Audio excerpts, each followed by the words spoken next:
Thanks. My name is Preston Larris. My wife Cynthia College and I are leaders, volunteer leaders for the local chapter of the Weston A. Price Foundation. And the Weston A. Price Foundation is concerned with wise traditions in food, farming, and the healing arts. And what does that mean? What that means is to answer the question, what's good for human beings? How do you grow good, healthy humans? And it's odd that we would ask that question in this day and age, but for thousands of years, many, many thousands of years, people ate the way people ate. It's only in the last 100 years that we've had this experiment with modern food where we really changed the diet of people.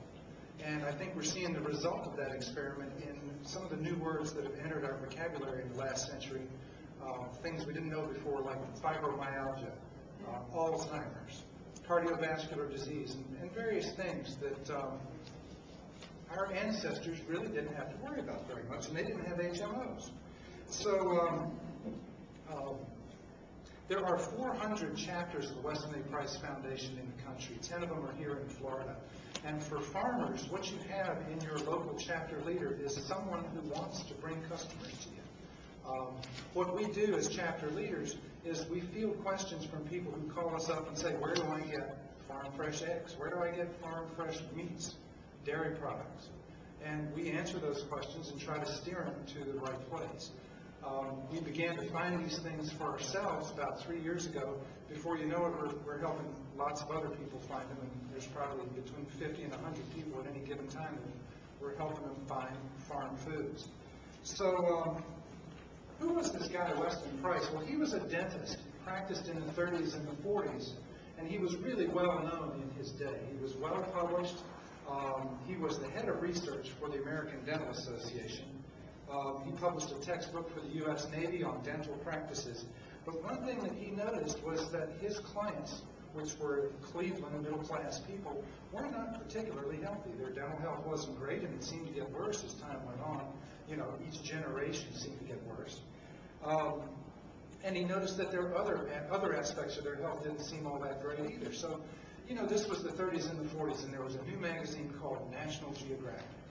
And National Geographic showed lots of pictures of so-called primitive peoples living in isolation in various parts of the world who were supremely healthy. And so Dr. Price got curious about that because as far as he knew, they didn't have doctors and dentists. Okay, so Dr. Price decided that he was going to do some traveling, and he had two big questions. Was it true, in the first place, that there were primitive peoples living in perfect health without the benefit of so-called modern conveniences and medical appliances and nutrition? And the second question is, if there were people like that, what are they eating? And so he traveled the world, and he went to places where roads hadn't reached, and stores hadn't reached. And he also was able, in most of those cases, to find the same people living side by side that were being reached by roads, and that meant they were being reached by modern foods. And he took a lot of pictures. He was a researcher. He published a book about this thick called Degeneration in Nutrition and Physical Degeneration. He took a lot of pictures. He counted cavities everywhere he went. This was in Switzerland, and the folks on the left had naturally straight teeth, naturally broad faces. And then he went to villages next door where they'd gotten what they call the displacing foods of Western commerce, in other words, sugar, flour, and things that come in bags and boxes. And invariably, they had a great deal of tooth decay, and in the generation following that generation, they would have a narrowing of the palate, crooked teeth, problems with allergies, problems with sinuses, pituitary gland, narrow pelvises, difficulties in childbirth. In other words, something happened in that space of time where these folks went from being supremely healthy to being more like us, in need of doctors and HMOs. He went to 14 places around the globe, including the South Pacific, and you see the same thing. These are the natives who were unspoiled, and these are the guys who got on the Western diet. He got real interested in this. Went to Africa, he went to Australia, and then he started to look at his patients. And of course, we've got a lot of kids that need eyeglasses and braces and allergy treatment and whatnot.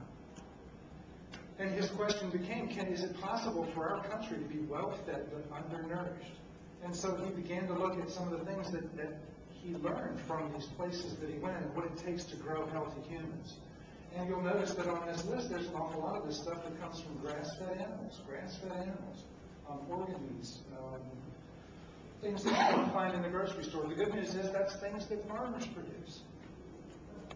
So the subject, I mean, the conclusions of Dr. Price go on and on and on, but we can be really quick about it and say, first of all, these folks, these supremely healthy so-called primitive peoples, didn't have any processed foods. They also had animal foods in every diet. He didn't find a vegetarian among them. That was a big disappointment for him because he thought that he would. But he didn't. Everyone had some kind of animal protein, even if it was bugs. And that he found that the foods that they were eating had extremely high levels of vitamins and minerals. Animal foods included birds, fish, shellfish, sometimes wild game. Sometimes they raised dairy animals. Sometimes they raised farm animals for slaughter. And my wife forced me to use this chart, but it's our favorite chart because it shows that over time we have, as a society, we've very much reduced the consumption of butter, which was supposed to make us healthier, and yet the incidence of heart disease and cancer has gone up. And so there's some pretty good public wisdom about that fat causes disease, but I would actually submit that whatever's causing these diseases, it's not butter. We found that the Weston A. Price Foundation has found that there's a lot of conditions that you can improve with nutrient-dense food.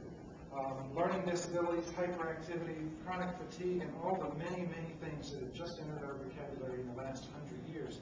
There's a very simple thing you can do about that, and that is begin to eat from non-processed food, straight from farmers.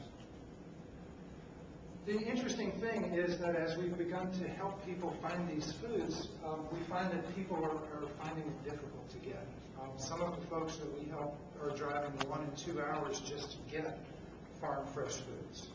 And part of the reason for that is that there are significant legal barriers to people buying directly from the farm. As a result of all of this, the Weston A. Price Foundation realized that there was some need for legal protection for the people who are trying to do business with one another, consumers on the one hand, farmers on the other hand. And so they formed the Farm to Consumer Legal Defense Fund. And that really is all about protecting your right to buy from farmers and farmers' right to sell directly to customers without a heck of a lot of government interference. And there's a crying need for it. So the good news is there's a tremendous demand. I mean, we can speak personally to a tremendous demand of people who are becoming more educated about nutrition, who want to obtain good food from farmers that was raised in natural ways. And the bad news is that it's pretty hard for them to do that. And if we can make that easier, a lot of this is going to take care of itself. There are barriers between farmers and consumers. If we can remove or lower those barriers, we're going to go a long way towards developing local food systems. And that is all I have to say.